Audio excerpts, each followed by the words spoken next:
Hi everybody, it's Carly, and today I have a quick video for you showing some playtime I had with the new Distress Oxide inks. I was lucky enough to take Tim's class at CHA last month, and it was so fun and just reminded me how much I love the Distress products because they're so versatile and they really make you feel like an artist.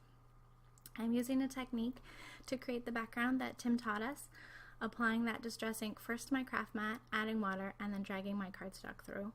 And then between each layer, I'm going to dry it a little bit because wet on wet equals blending, but wet on dry equals layering. So I'm just going to dry that a bit with my heat gun so there's no big wet spots. And then after that, I can continue to pull more color up that I've already laid down and sprayed with water. And I'm just going to repeat that until I'm happy with how opaque the color looks, all the splatters that I have, until I think it's a good background and has lots of dimension. At this point, you could add another color in, and the drying in between will give you lots of color layered on top of each other. You could have yellow over blue and not get green, which is something kind of fun that you can't do with the traditional Distress inks. But I wanted to see what kind of dimension I could get with just the cracked pistachio. So to my last layer, I'm adding a little bit more water, which really brings out that oxidized effect, that white, chalky kind of finish. And now that I'm pretty happy with my background, I'm going to add some more color on top using stamps. So I'm using Concord & Knight's Happy Day set, and I'm kind of just trying to figure out where that background flower is going to go. Once I get it on there, I'm going to stamp it with the Distress Oxide Wilted Violet. So that's another fun thing about the oxide stamps, is that they're really great for stamping.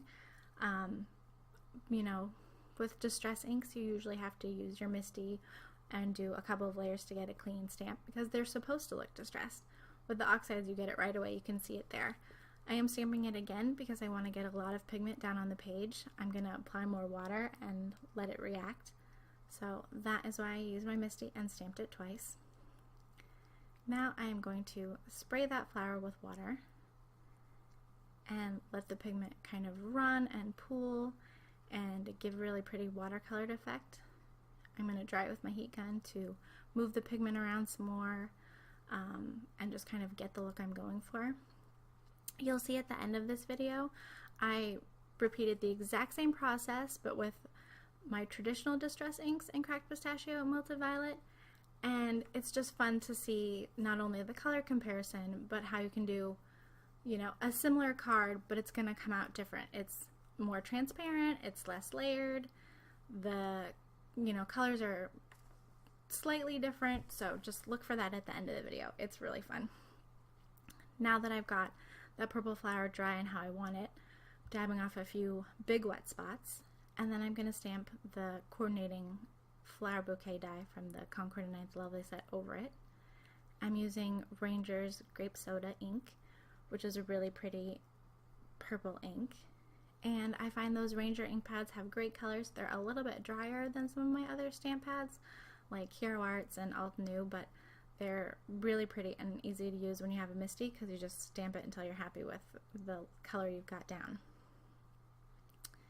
So here you can see on the left I have the oxide, and on the right I've done it with traditional Distress.